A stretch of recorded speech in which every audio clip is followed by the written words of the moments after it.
आप ही बताइए, मैं आप लोगों से पूछता हूँ, क्या शराबबंदी कर करके मुख्यमंत्री जी ने कोई खराब काम किया है? शराब पी के एक्सीडेंट होता है तो क्या कोई इंश्योरेंस कंपनी मुआवजा देती है? नहीं देती है ना।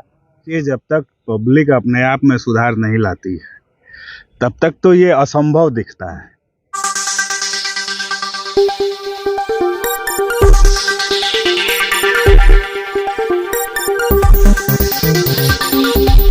देख रहे हैं चंपारण सफर न्यूज और सब तक न्यूज। और अभी हम बात करेंगे महासचिव बिहार प्रदेश के जनता दल यूनाइटेड के किसान के महासचिव हैं और इनकी पार्टी की सरकार है और इन्हीं से कुछ सवाल बनता है कि इनकी पार्टी की सरकार में रहते हुए ऐसे मतलब आए दिन जो मतलब मुद्दा चल रहा है। तो सबसे पहले आपका स्वागत है। बहुत बहुत धन्यवाद।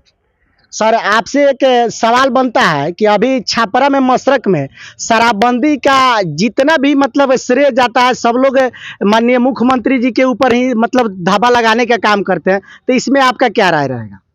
मुख्यमंत्री जी ने तो महिलाओं के आग्रह पर शराबबंदी का वो प्रस्ताव लाया।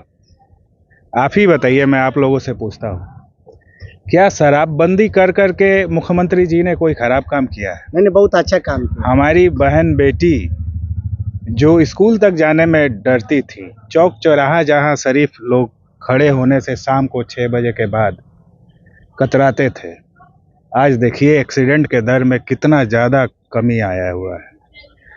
तो क्या ये सब खराब हुआ है? विपक्ष का काम है बोलना। शराबबंदी अगर है, कोई कानून कोई सरकार के द्वारा लाया गया है तो उसका पालन करना चाहिए जनता को।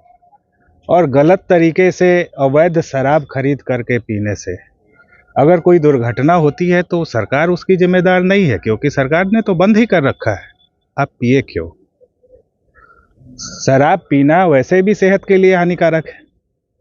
कौन सा गलत काम कर रहे हैं? वहाँ पे जितने लोग मरे हैं लगभग 70 लग चुका है अभी तक जहरीली शराब से। वहाँ के लोग और नेता प्रतिपक्ष विपक्ष के लोग भी मतलब मुआवजा की मांग कर रहे हैं। तो माननीय मुख्यमंत्री जी ने मुआवजा देने से इनकार किया, यानी आपकी पार्टी मुआवजा देने से इनकार किया, इसके बारे में क्या कहिएगा? जनता द्वारा चुने गए हमारे मुख्यमंत्री हैं, ऐसे तो चुने नहीं गए। और शराबबंदी के बाद दूसरी नहीं तीसरी बार चुने गए हैं। जी, ये कोई नई बात तो है नहीं, 15 साल हो चुका है। तो आप इंश्योरेंस कराने जाते हैं तो शराब पी के एक्सीडेंट होता है तो क्या कोई इंश्योरेंस कंपनी मुआवजा देती है? नहीं देती है ना। तो जब नियम कानून बना दिया गया है कि शराब नहीं पीना है, तो अगर मुआवजा सरकार देती है तो वो अपने ही बनाए गए नियम के खिलाफ जा रही है। और मुआवजा तो मिलता ही है, कोई डूब के मरता है या सड़क एक्सीडेंट में मरता है या घर से गिर के किसी भी कोई तरीके से कोई दुर्घटना होती है या विद्युत के घात से मृत्यु हो रही है तो हमारी सरकार के द्वारा 5 लाख का मुआवजा दिया जा रहा है। इसमें कहाँ कोई कमी है? शराबबंदी में ये तो जबरदस्ती की बात हो गई कि जहर पी लिए और मृत्यु हो गई हमारी तो मुआवजा चाहिए। सुसाइड केस में तो कहीं मुआवजा का प्रावधान ही नहीं है। ये तो सुसाइड हुआ ना, जबरदस्ती रोक लगी हुई है, दारू नहीं पीना है, आप जान रहे हैं कि नकली दारू है, आप उसको पीने नहीं जा रहे हैं, पीने जा रहे हैं जबरदस्ती छुप करके, खेतों में उसकी खरीद हो रही है, आप छुप के खरीद कर रहे हैं तो यही आप गलत हैं। आप जान रहे हैं कि आप गलती कर रहे हैं, तो एक आप गलत कर रहे हो और उससे अगर कोई दुर्घटना घट जा रही है तो वो सुसाइड। आखिर यूरिया का जो किल्लत है किसानों के लिए, इस पे क्या कहिए? देखिए, यूरिया का कोई किल्लत नहीं है। अब यहाँ एक पेच फंस रहा है केंद्र सरकार और राज्य सरकार का। केंद्र सरकार अपने एक पत्र में ये अंकित कर दिया है केंद्र सरकार ने कि नैनो का भी